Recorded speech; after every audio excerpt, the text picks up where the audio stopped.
Hello, dear sirs. How are you? I hope you're fine. Today, I decided uh, to read the story for you. It's about Snow White. Of course, I'm going to read first in Serbian, and then I'm going to choose like about two or three languages to read them, to read it again. I don't plan to read it in English simply because you can find it easily on YouTube, I guess, or something like that. So let's get started. So first in Serbian. So, bila jednom jedna žena koja je žarko želela da rodi kćer, ali godine su prolazile, a devojčica nikako da dođe na svet. Žena je provodila dane vezući košuljice u nadi da će kad tad ipak dobiti devojčicu. Tako se ona jednom prilikom ubode i kap krvi kanu iz njenog prsta na sneg dok je zatvarala prozor koji je nagli nalet vetra otvorio. Kako bih voljela da imam kćer, belu i rumenu kao ovaj sneg, uskliknu ona. Nije prošlo mnogo vremena i ona je rodila lepu kćer koja je bila bela i rumena. Kao sneg, obojadisan njenom krvlju. Stoga su joj i dali ime Snežana. Snežana je rasla, lepa i dobra, ali jednog dana njena draga mama je umrla. Po savjetu svojih prijatelja, otac se posle nepunu godina oženi drugom ženom. Snežanina maćeha bila je neobično lepa, ali i neobično zla. Ljubomorna na Snežanu zbog njene lepote i ljubkosti, samo je gledala kako da joj napakosti. Svakog dana dolazila bi pred svoje čarobno ogledalo i priupitala ga. Kaži mi, kaži, ogledalce moje, najlepše na svetu lepotica koje? A ogledalo je odgovorio, vi ste najlepši na svetu. Ali jedne večeri na njeno uobičajeno pitanje ogledalo je odgovorilo, najlepše na svetu je Snežana. Možete zamisliti koliko je ovo razbesnalo maćehu. Odmah je započela da snuje, kako da se otarasi Snežane. Pozvala je slugu i naredila mu da devojčicu odvede u šumu i ubije. Snežana je sa puno poverenja pošla sa slugom, ali kad je ugledala kako on poteže nož, pala je na kolana i plačući započela da ga preklinje. Njene suze su ga dirnule u srce. Poklonit ću ti život, reče joj, ali moram da te odvedem do podnožja onog brda. Snežana je pristala i dala mu reč da se neće vraćati u očev dom sve dok u njemu bude živjela zla maćeha. Sluga je ostavio usred šume i tako je jadna devojčica sama dočekala noć. Posle dugog pešačenja stigla je do neke kolibe. Kada je otvorila vrata, imala je šta i da vidi. Koliba je bila uredna kao da u njoj žive lutke. Sto je bio postavljen za 7 i na njemu majušni tanjirići i čašice. U svakom tanjiriću bilo je malo jela. Kako je bila gladna, devojčica je uzela malo iz svakog tanjirića i otišla na gornji sprat gde se nalazilo 7 krevetaca majušnih kao i 100. Ala je ovo čudna koliba, pomisli Snežana. U njoj sigurno žive neka dobra bića, jer na sve strane ima cveća, a onaj ko voli cveće mora da ima dobro srce. Obuzeta takvim mislima, umorna opružila se preko 7 krevetaca i zaspala. Koliba je pripadala 7 patuljaka sa Zlatne planine. Ovi patuljci živeli su povučeno i niko ih u šumi nije viđao. Dane su provodili u svojoj kolibi, a noću su odlazili u planinu, u rudnik, da kopaju zlato, koje su potom u velikoj tajnosti delili siromašni deci. I te noći, po mrklome mraku, izašli su iz rudnika i sa pijucima na ramenu, pevušeći uputiše se svojoj kućici. Čim su prekoračili prag, odmah su opazili da je neko dolazio. Neko mi je pojeo hleb, uskliknu najmanji patuljak. A meni je neko popio vino, reče drugi. Sva 7 su utvrdili da im u tanjirićima ponešto nedostaje. Pošto su pojeli ono što je preostalo, pošli su u spavaonicu. Ali na samom pragu zastali su zbunjeni i zadivljeni prizorom koji se pružao pred njihovim očima. Opružena preko 7 krevetaca, prekrasna devojčica, rumena kao ruža, Blaženo se smešeći, spavala je dubokim snom. Ko bi to mogao da bude? Upita prvi patuljak. Možda neka vila, primeti drugi. Ne, bit će da je to neka lepa devojčica, zaključi treći. Savjetovao bih vam da je ne budite, jer je sigurno strašno umorna. Hajde da legnemo na pod, nečujno, pored naših 7 krevetaca. Sutradan ujutro Snežana otvori oči i uplaši se kad ugleda patuljke. Ali patuljci joj odmah rakoše kosu i umiriše je da ne treba da ih se plaši. Tada im je ona ispričala šta je se desilo. Duboko dirnuti njenom nesrećnom sudbinom, patuljci su joj pozvali da ostane u njihovoj kolibi. Ti ćeš nam kuvati, reče joj najmanji patuljak. Krpit ćeš nam odela, dodaj drugi. Pevat ćeš nam lepe pesme, primeti treći.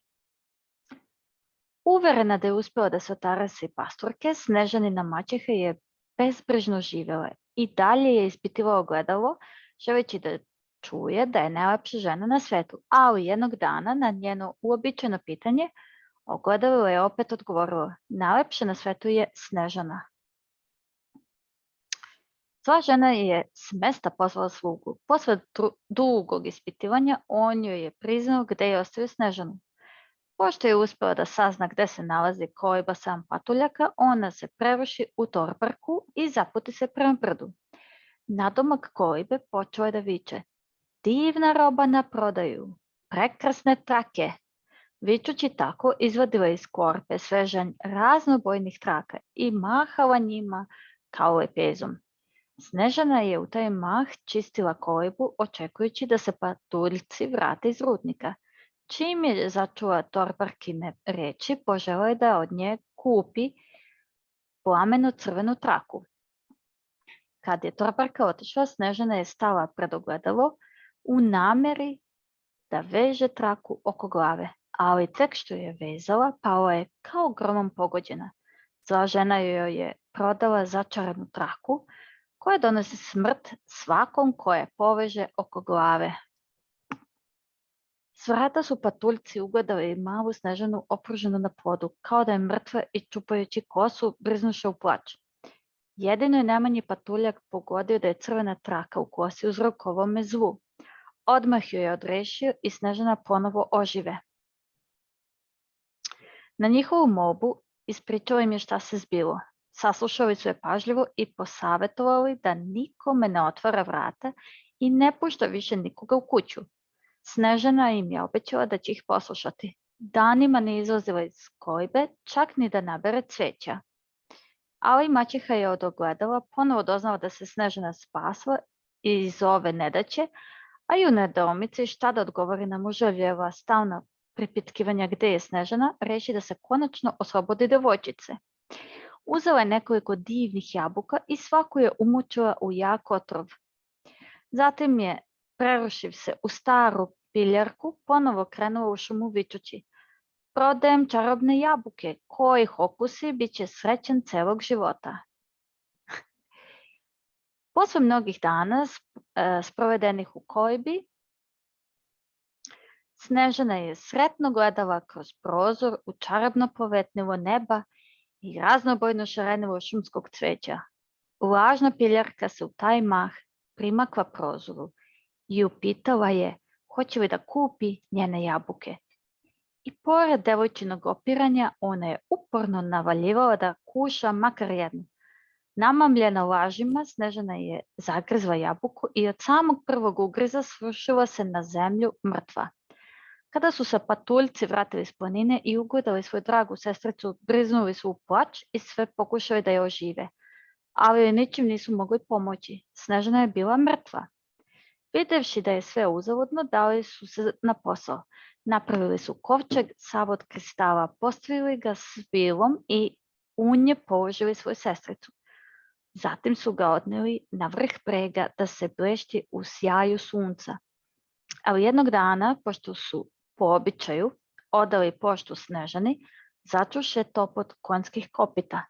Preplašeni sakrše se iza drveća. Kraj njih projaha prekrasan princ. Ugledavši na vrhu brega usnulu devojku, iznenađen njenom lepotom, zaustavi svoje paževe. Sjahao je i klekao kraj Snežane. Lepa je kao sunce. Oh, kako bih volio da je živa. Nije nikako mogao da se odvoji od nje i naredio je svojim paževima da skinu pokopac sa kovčega. Paževi su odmah izvršili njegovu naredbu. U žurbi oni su pomerili i kovčeg, te je parče otrovne jabuke koje je Snežana još držala u ustima ispalo na jastuk i devojčica je otvorila oči.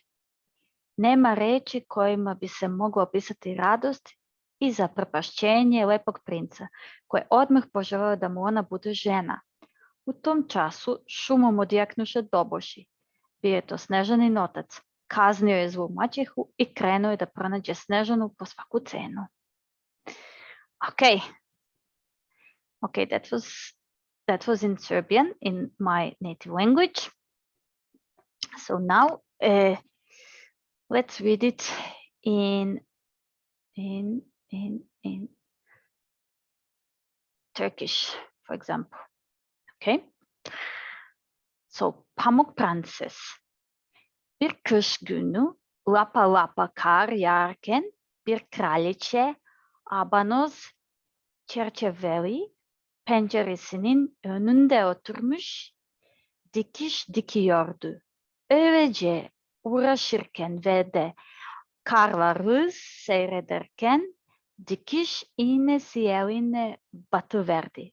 3 damla kan kar üzerine damladı. Karın beyazlığı, kanın kırmızısı ve abanoz ağacının siyahı bir araya gelince o kadar güzel bir göründü ki kraliçe, keşke kar gibi beyaz tenli, kan gibi kırmızı yanaklı ve abanoz kadar siyah saçlı bir çocuğum olsa diye aklında geçirdi. Çok geçmeden bir kızı dünyaya geldi. Çocuk kar gibi beyaz tenli, kan gibi kırmızı yanaklı ve abanoz kadar siyah saçlıydı. Bu yüzden ona Pamuk Prenses adı takıldı. Çocuk doğar doğmaz kraliçe öldü. Bir yıl sonra kral ikinci kez evlendi. Bu seferki eşi güzel bir kadındı ama çok kibirliydi. Kimsenin kendisinden daha güzel olabileceğini kabullenemiyordu. Sihirli bir aynası vardı ve ne zaman ona baksa, ayna söyle bana, var mı bu ülkede benden daha güzeli diye soruyor. Ayna da hep şöyle cevap veriyordu. Kraliçem, ülkenin en güzeli sensin. O zaman kraliçe rahatlıyordu. Çünkü aynanın doğru söylediğini biliyordu. Bu arada Pamuk Prenses büyüdü. Gitgide güzelleşti ve 7 yaşıma bastığımda öyle güzel oldu ki kraliçeyi bile geçti. Nitekim kraliçe bir gün yine ayna söyle bana, var mı bu ülkede benden daha güzeli diye sorduğunda şu cevabı aldı. Kraliçem, ülkenin en güzeli sensin ama Pamuk Prenses senden 1000 kat daha güzel. Kraliçe dehşet içinde kaldı. Kıskançlıktan önce sarardı, sonra morardı.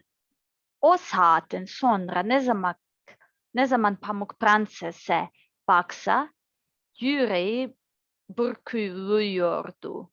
O kadar nefret ediyordu küçük kızdan. Bu kibir ve kıskançlık o denli arttı ki gece gündüz huzursuz oldu. Derken bir avcısını çağırarak ona çocuğu ormana götür, Artık gözüm onu görmek istemiyor. Onu orada övdür. Kanıt olarak da ciğerini sök getir bana dedi. Avcı söyleyeni yaptı. Kızı ormana götürdü. Bıçağını çekip kalbine saplanmak isterken yavrucak ağlamaya başladı. Aman avcı, bırak beni yaşayayım. Bu vahşi ormanda yürüm giderim. Bir daha geri dönmem diye yalvardı. Kız o kadar güzeldi ki avcı ona açıldı. Hadi git çocuğum dedi. Vahşi hayvanlar nasıl olsa onu parçalar diye de aklından geçirdi. Onu öldürmek zorunda kalmadığı için yüreği rahat etti. O sırada oradan geçen bir ceylanı vurarak ciğerini söktü ve kanıt olarak kraliçeye götürdü. Aşı onu tuzlayıp pişirdi. Zalim kadın da Pamuk Prensesi'nin ciğeri niyetine onu yedi. Zavallı çocuk koskoca ormanda yalnız kaldı. Ağaçların yaprakları bile onu korkutuyordu. Ne yapacağını bilemedi. Derken koşmaya başladı. Sivri kayvaların üstünden ve dike, dikenlerin arasından geçip gitti. Vahşi hayvanlar önünde sıçrıyor ama ona bir şey yapmıyordu. Yürüyebildiği kadar yürüdü. Neredeyse akşam olacaktı. Derken ufacık bir ev gördü. Dinlemek amacıyla içine girdi. Ama bu evde her şey küçük ve tertemizdi. Beyaz örtülü yemek masında 7 tane ufacık tabak vardı. Her tabakta da 7 ufak kaşık, ayrıca ufacık bıçaklarla çatallar. Duvara bitişik 7 tane ufacık yatağın üzerlerine bembeyaz çarşaflar seriliydi. Çok aç ve susuz olan Pamuk Prenses'in her tabaktan biraz sebze, ekmek yiyerek her bardaktan birer damla şarap içti. Çünkü her şeyi bitirmek istemedi. Daha sonra yorgunluktan kendini yatağa attı. Ama hiçbir yatağa sığmadı. Kimi çok uzundu, kimi çok kısa. Sonunda yedinciye sığabildi. Oraya uzanıp Tanrı'ya dua ettikten sonra uykuya daldı. Hava iyice karardığında ev sahipleri eve geldi. Bunlar 7 tane çiçeğiydi. Maden kızmaktan dönürlerdi. Lambacıklarını yaktılar. Her taraf aydınlanınca neler olduğunu gördüler. Burada biri vardı çünkü hiçbir şey bıraktıkları gibi yerinde değildi. Çüçelerinden birinci, kim benim sandalyeme oturdu? İkincisi, kim benim tabağımdan yedi? Üçüncüsü, kim benim ekmeğimden kopardı? Dördüncüsü, kim benim sebzemi yedi? Beşincisi, kim benim çatalımı kullandı? Altıncısı, kim benim bıçağımla ekmek kesti? Yedincisi, kim benim bardağımdan içti diye sordu. Birincisi etrafına baktı ve yatağındaki çukuru görünce kim benim yatağımda yattı diye söylendi. Diğerleri de gidip baktı. Hepsi benim yatağımda da yatılmış diye seslendi. Ama yedinci Tuğçe kendi yatağında baktığında orada yatan ve derin bir uykuya dalan Pamuk Prensesi gördü. Arkadaşlarını çağırdı. Hepsi gelip hayret çiğliği attı. Hepsi lambacıklarla Pamuk Prensesi ay aydınlattı. Aman Tanrım, aman Tanrım, ne kadar güzel bir çocuk diye bağırıştırdılar. O kadar sevindiler ki küçük kızı uyumaya bıraktılar. Yedinci Türkçe de her birin yatağında birer saat uyuyarak sabah etti. Gün ardında Pamuk Prenses uyandı. Yedi Çiçeği görünce çok şaşırdı. Ama çiçeğler dostça sorular. Adın ne senin? Pamuk Prenses diye cevap verdi küçük kız. Bizim eve nasıl geldin diye sordu cücelerden biri. O da üvey annesinin kendisi öldürtmek isteğini ama avcının ona acıyıp hayatını bağışlandığını, sonra bütün gün nasıl koşarak kaçtığını ve sonunda bu küçük evi bulduğunu anlattı. Cüceler sordu. Bizim ev işlerimizi görür, yemek pişirir, yatak yapar, çamaşır yıkar ve ortalığı temizlersen yanımızda kalabilirsin. Hiçbir şeyin de eksik olmaz. Bunu ister miydin? Evet, seve seve diye cevap verdi Pamuk Prenses.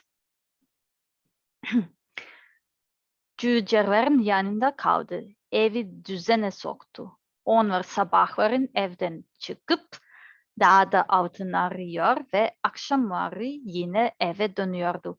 Küçük kız onlara yemek hazırlıyordu. Gündüzleri evde yalnız kalıyordu. Yufka yürekli cüceler onu hep uyarıyor. Üvey anneden kendini koru. Yakında senin burada olduğunu öğrenecektir. Kimseye kapı açma diyordu. Pamuk Prenses'in ciğerini yedi sanan kraliçe artık kendisinden daha güzel birin olamayacağı düşüncesiyle duvardaki aynanın karşına geçti. Ayna söyle bana, var mı bu ülkede benden daha güzeli diye sorunca şu cevabı aldı. Kraliçem, en güzeli sensin ama Pamuk Prenses senden 1000 kat daha güzeli. O şimdi dağlarda. Yedi cücenin yanında. Kraliçe dehşet içinde kaldı çünkü aynanın yalan söylemediğini biliyordu. Avcının kendisine aldattığını ve Pamuk Prenses'in hayata olduğunu anladı. Sonra küçük kız nasıl öldürsem diye düşünüp durdu. Ülkenin en güzeli kendisi olmadığını sürece kıskançlıktan içi rahat etmeyecekti. Sonunda aklıma bir şey geldi. Yüzünü boyadı.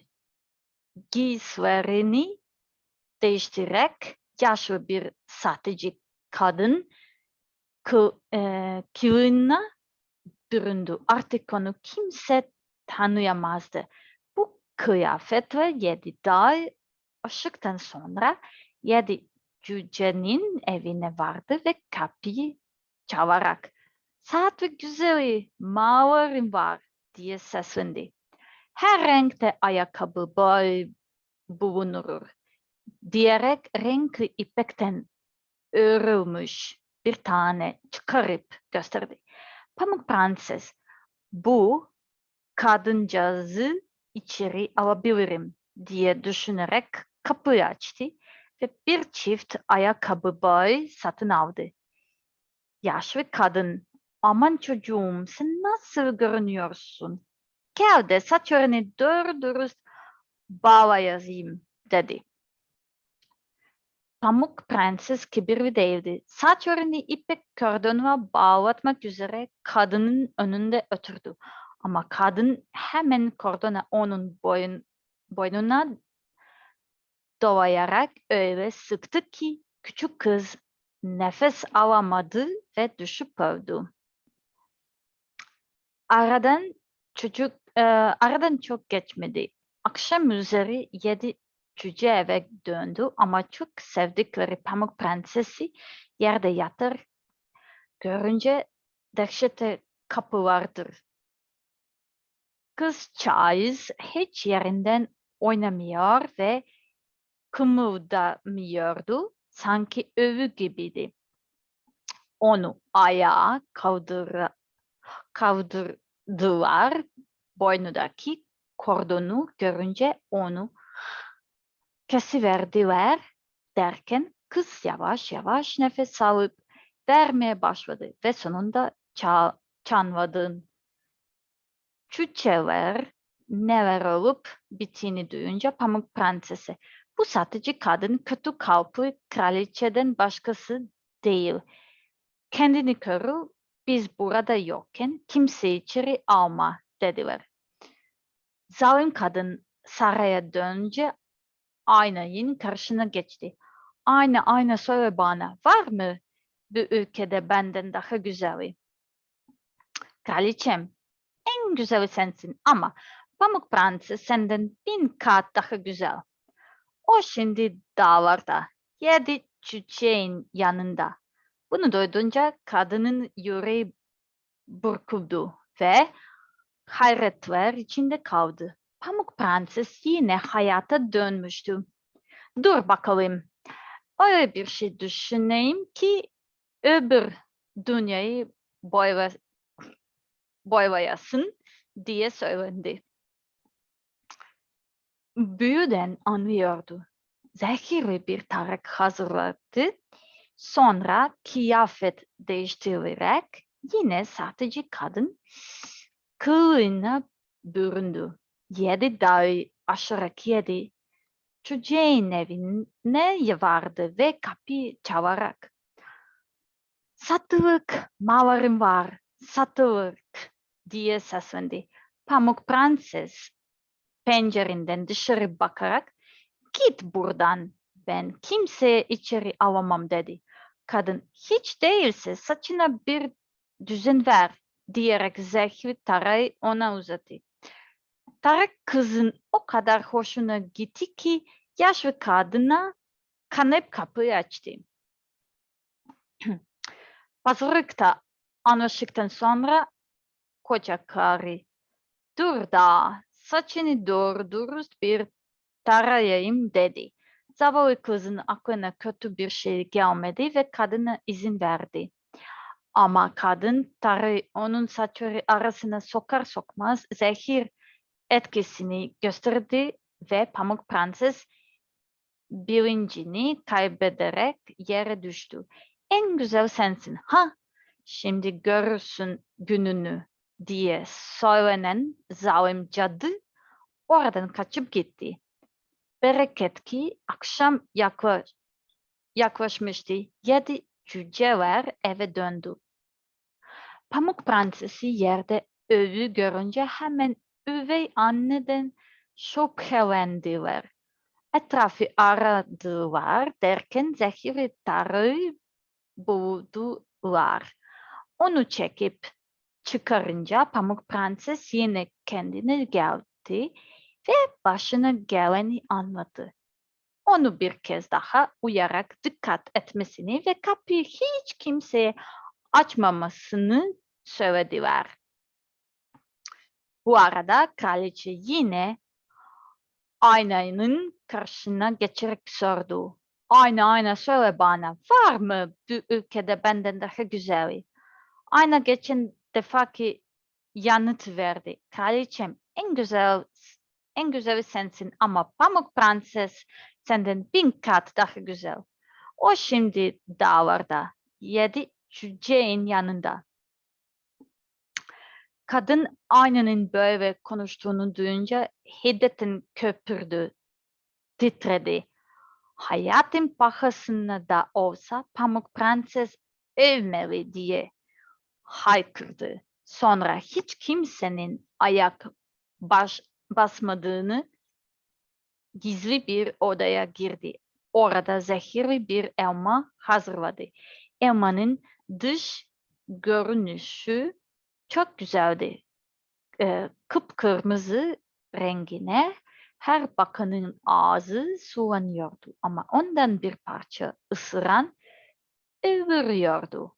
Elma hazır olduktan sonra kraliçe yüzünü boyadı ve yaşlı bir köylü kadın kılığına büründü. Sonra 7 daha yaşarak 7 cücenin evine ulaştı. Kapıya çaldı.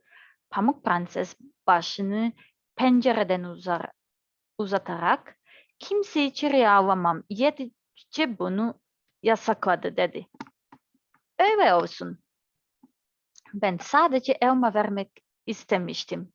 Al, bir tanesi senin olsun. Olmaz, alamam, dedi Pamuk Prenses. Zehirden mi korkmuyorsun, diye sordu kocaktarı. Bak şimdi onu ikiye bölüyorum. Kırmızı tarafını sen ye, beyaz tarafını ben yiyeyim, diye ekledi. Elma o kadar güzel yapmıştı ki ama kırmızı tarafı zehirliydi. Pamuk Prenses güzel elma imrenerek baktı ve onun beyaz kısmını koca karının yediğini görünce daha fazla dayanamadı. Elini uzatarak zehirli olan diğer yarısını aldı. Bir kez ısırır ısırmaz yere düşüp oldu. Kraliçe acımasız bakışlarla onu süzdükten sonra kar gibi beyaz, kan gibi kırmızı, abanoz gibi siyah saçlısın demek. Ama bu kez cüceler seni uyandırmayacak diye söylendi. Ve saraya döndüğünde aynaya sordu. Ayna söyle bana var mı? Bu ülkede benden daha güzeli. Sonunda ayna şu cevabı verdi. Kraliçem, en güzeli sensin. Bunun üzerine kadın kıskanç, yüreği rahat etti. Ne kadar ettiyse. Çocuklar akşam eve döndüğünde Pamuk Prensesi yerde yatıyor buldu. Küçük kız nefes almıyordu, ölmüştü. Onu kaldırdılar, etrafa zehir aradılar. Bağlarını çözdüler, saçlarını taradılar, vücudunu suyla yıkadılar, şarapla övdüler ama hiç yararı olmadı. Çocuk ölmüştü ve ölü kaldı. Bir tabuta koyarak başını üşüştüler ve 3 gün boyunca durmadan ağladılar. Sonra görmeye kalktılar ama kız o kadar taze görünüyordu ki sanki canlıydı. Yanakları hala kıpkırmızıydı. Onu böyle toprağa görmeyiz diyerek camdan bir tabut yaptılar. Pamuk Prensesi içine yerleştirdiler. Nereden bakılsa görülüyordu. Üzerine de altın harflere adını yazıp onun prenses olduğunu da belirttiler. Sonra tabutu dağının en yüksek noktasına taşıdılar. İçlerinden biri hiç başından ağrımadı ve hep nöbet tuttu. Kuşlar da çıkageldi. Önce baykuş, sonra karga, daha sonra da güvercin. Pamuk Prenses uzun yıllar bu tabuta kaldı. Vücudu cüremedi, sanki uyuyor gibiydi. Ciddi hala kar gibi beyaz, yanakları kan gibi kırmızı, saçları da abanoz gibi simsiyahtı. Derken bir gün bir prensesin yolu orman incindeki 7 cücenin evine düştü. Orada gecelemek istedi. Ama tepedeki tabutu içinde yatan Pamuk Prensesi gördü.